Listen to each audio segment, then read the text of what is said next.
Assalamualaikum warahmatullahi wabarakatuh. Untuk pertemuan kali ini kita akan membahas analisis situasi pemasaran yang akan dibawakan kelompok 5 dan 6 yang terdiri dari Muhammad Askafaris, Siti Sarah Nandia, Linda Purnamasari, Siti Zara Hanifa, Anggia Salwa Nabila, dan Sidik Siswanto. Untuk materi yang pertama akan dibawakan oleh saya sendiri. Analisis situasi pemasaran adalah proses evaluasi yang menyeluruh terhadap kondisi pasar di mana suatu bisnis beroperasi. Tujuan dari analisis ini adalah untuk memahami faktor-faktor internal dan eksternal yang dapat mempengaruhi kinerja pemasaran suatu perusahaan. Analisis ini biasanya melibatkan beberapa komponen utama. Yang pertama ada analisis lingkungan eksternal, yang kedua ada analisis lingkungan internal, dan yang ketiga ada analisis pelanggan. Yang keempat ada analisis SWOT, dan yang kelima ada analisis pasar dan produk. Untuk analisis lingkungan eksternal adalah pemindahan terhadap lingkungan eksternal perusahaan yang bertujuan untuk mengidentifikasi ancaman dan peluang yang mempengaruhi kinerja perusahaan. Peluang dan ancaman hadir setiap saat dan senantiasa melampaui sumber daya yang tersedia.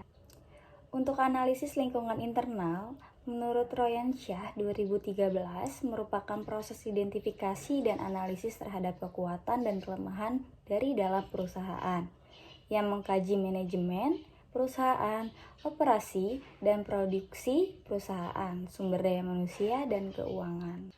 Untuk analisis pelanggan adalah kombinasi penelitian kualitatif dan kuantitatif yang dikumpulkan terhadap pelanggan Anda dengan tujuan untuk lebih memahami mereka. Gunanya untuk menarik kesimpulan bermakna yang akan membantu Anda dalam upaya pemasaran dan penjangkauan Anda. Untuk analisis SWOT adalah metode analisis perencanaan strategis yang digunakan untuk memonitor, mengevaluasi lingkungan perusahaan baik lingkungan eksternal maupun internal untuk tujuan bisnis tertentu. Untuk yang terakhir ada analisis pasar dan produk. Yang pertama itu memerlukan ukuran pasar, estimasi ukuran pasar, total untuk produk atau layanan. Yang kedua ada tren pasar, identifikasi tren utama dalam pasar yang relevan. Yang ketiga ada siklus hidup, yang dimana proses siklus hidup itu memerlukan introduction, growth, maturity, deadline. Dengan melakukan analisis situasi 3 ini, kita dapat meresponsif terhadap kondisi pasar saat ini dan yang akan datang. Kita juga dapat membantu dalam pengambilan keputusan yang tepat untuk mencapai tujuan bisnis dan pemasaran yang jangka panjang. Memahami bagian situasi pasar melibatkan analisis yang mendalam terhadap beberapa aspek utama yang mempengaruhi pasar tempat perusahaan beroperasi. Berikut adalah rincian lebih lanjut mengenai komponen kunci situasi pasar. Yang pertama adalah ukuran dan pertumbuhan pasar. Ukuran pasar yang dimaksud itu mengukur total penjualan atau pendapatan. Ini mencakup banyaknya produk atau layanan yang dibeli oleh konsumen dalam periode tertentu. Artinya, ukuran pasar ini mencakup total volume atau nilai dari produk atau layanan yang dibeli oleh konsumen dalam periode tersebut. Ukuran pasar memberikan gambaran tentang besarnya pasar dan potensi pendapatan yang bisa dicapai oleh perusahaan dalam industri tersebut. Pengukuran ini penting untuk menentukan potensi pendapatan, menganalisis persaingan, dan mengambil keputusan investasi. Berikutnya pertumbuhan pasar. Pertumbuhan pasar yang dimaksud adalah menilai bagaimana pasar berkembang atau menyusut dari waktu ke waktu. Pertumbuhan yang positif menunjukkan adanya peningkatan permintaan, sedangkan pertumbuhan yang negatif menunjukkan penurunan. Artinya, pertumbuhan ini bisa diukur dari peningkatan atau penurunan dalam penjualan, pendapatan, atau volume produk layanan yang terjual. Ada beberapa faktor yang dapat mempengaruhi pertumbuhan pasar, termasuk perubahan dalam preferensi konsumen, perkembangan teknologi, perubahan teknologi, ekonomi, dan kebijakan pemerintah.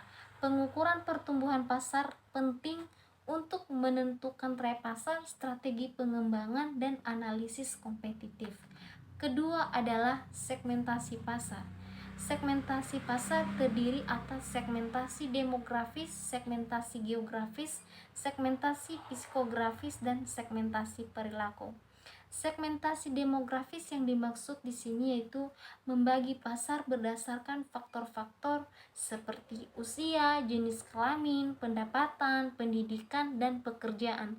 Sedangkan segmentasi geografis yaitu membagi pasar berdasarkan lokasi seperti negara, wilayah, atau lingkungan.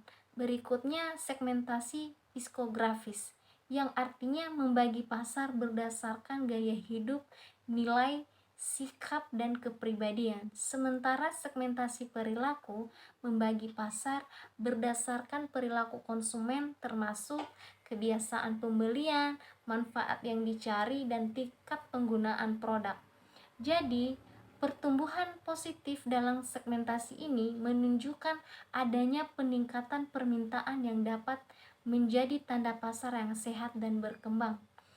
Sedangkan sebaliknya, pertumbuhan negatif menunjukkan penurunan permintaan yang mungkin memerlukan perusahaan untuk mengevaluasi kembali strategi mereka atau mencari cara untuk menghidupkan kembali minat konsumen.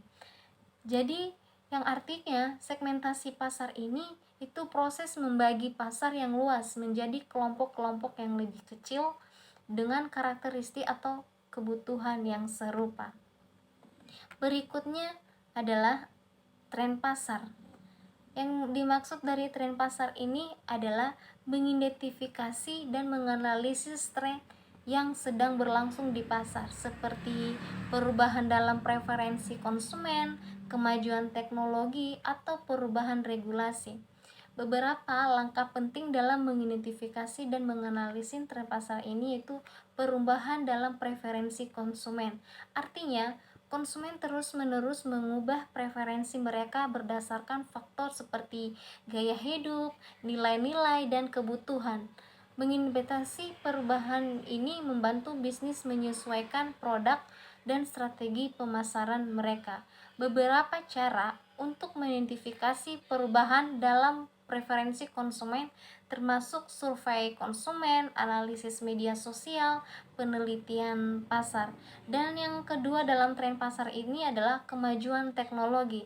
Artinya, teknologi terus berkembang dengan cepat dan mempengaruhi cara bisnis beroperasi serta bagaimana konsumen berinteraksi dengan produk atau layanan. Mengidentifikasi kemajuan teknologi yang relevan dengan industri, maka beberapa cara untuk melakukannya termasuk mengikuti perkembangan industri, berpartisipasi dalam pameran dagang, dan kolaborasi dengan pakar teknologi. Yang ketiga dalam tren pasar ini adalah perubahan regulasi. Artinya, regulasi pemerintah dapat mempengaruhi pasar dengan cara yang signifikan.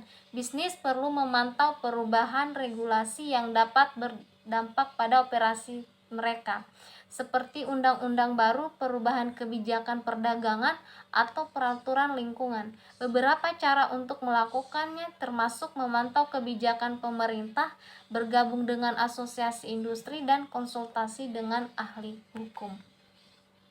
Saya, Siti Saranandia, akan melanjutkan slide nomor 4. Memahami bagaimana situasi pasar melibatkan analisis yang mendalam terhadap beberapa aspek utama yang mempengaruhi pasar tempat perusahaan beroperasi. Berikut adalah rincian lebih lanjut mengenai komponen-komponen kunci situasi pasar.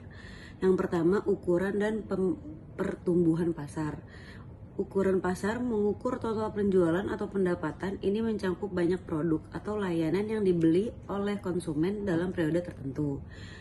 Pertumbuhan pasar menilai bagaimana pasar berkembang atau menyusut dari waktu ke waktu. Pertumbuhan yang positif menunjukkan pada adanya peningkatan pemerintahan, sedangkan pertumbuhan yang negatif menunjukkan penurunan. Yang kedua, segmentasi pasar. Segmentasi pasar demografis berbagi pasar berdasarkan faktor-faktor seperti usia, jenis kelamin, pendapatan, pendidikan, dan pekerjaan. Segmentasi geografis membagi pasar berdasarkan lokasi seperti negara, wilayah, kota, atau lingkungan. Segmentasi Psikografis membagi pasar berdasarkan gaya hidup, nilai, sikap, dan kepribadian. Segmentasi perilaku membagi pasar berapa diperlukan konsumen memasuk kebiasaan membeli, pembelian, memanfaatkan, dan dicari dalam tingkat penggunaan produk. Yang ketiga, tren pasar. Mengidentifikasi dan menganalisis tren yang sedang berlangsung di pasar, seperti perubahan dalam preferensi komunikasi, kemajuan teknologi, atau perubahan regulasi. Terima kasih. Selanjutnya ada tujuan utama dari analisis situasi pemasaran. Yang pertama ada memahami kondisi pasar, evaluasi kompetisi, identifikasi peluang dan ancaman, meningkatkan kepuasan pelanggan, penilaian kekuatan dan kelemahan internal, mengembangkan strategi pemasaran, mengambil keputusan yang tepat, mengoptimalkan sumber daya. Menetapkan dan menganalisis pasar. Yang pertama ada mengidentifikasi si peluang bisnis yang memuaskan. Yang kedua ada mengevaluasi persaingan yang sudah ada dan yang potensial. Yang ketiga ada memberikan petunjuk tentang kelompok pembeli yang akan dituju. Yang keempat ada menentukan cara strategi pemasaran untuk memuaskan permintaan konsumen dalam menentukan posisi pasar. Metode yang efektif untuk menganalisis permintaan primer adalah sebagai berikut: 1. Survei, 2. Analisis data, 3. Penelitian lapangan, 4. Analisis permintaan primer. Permintaan primer melibatkan penilaian terhadap kebutuhan dasar konsumen dan memahami bagaimana mereka membeli produk. Perbedaan antara analisis permintaan primer dan permintaan selektif. Analisis primer adalah permintaan primer melibatkan penilaian terhadap kebutuhan dasar konsumen dan memahami bagaimana mereka membeli suatu kelas produk atau bentuk produk. Analisis permintaan selektif. Analisis permintaan selektif melibatkan penilaian terhadap kebutuhan subjektif konsumen dan memahami mengapa mereka membeli suatu produk atau merek. Untuk analisis primer, yaitu identifikasi pembeli, kesediaan dan kemampuan pembeli, serta analisis keputusan pembelian.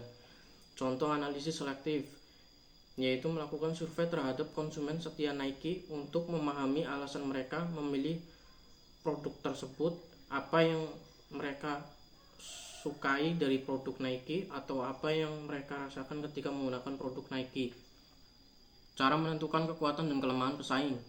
Yang pertama, mengumpulkan informasi. Perusahaan harus mengumpulkan informasi tentang kekuatan dan kelemahan masing-masing pesaing. Informasi dapat diperoleh melalui berbagai sumber, seperti survei, analisis data, penelitian lapangan, dan analisis SWOT. Yang kedua, analisis kekuatan dan kelemahan. Perusahaan harus mengetahui kekuatan dan kelemahan pesaing dalam hal keuangan, sumber daya manusia, teknologi, serta lobi di pasar. Yang ketiga, identifikasi sasaran pesaing. Memahami tujuan jangka pendek dan jangka panjang pesaing, seperti peningkatan pangsa pasar, disertifikasi produk, atau ekspansi geografis. Yang keempat, analisis strategi pesaing. Mempelajari strategi pemasaran, penetapan harga distribusi, dan promosi yang dilakukan pesaing. Yang kelima, mengidentifikasi reaksi pesaing. Reaksi pesaing biasanya dapat berupa menurunkan harga, meningkatkan kualitas produk, atau meningkatkan lobi pasar.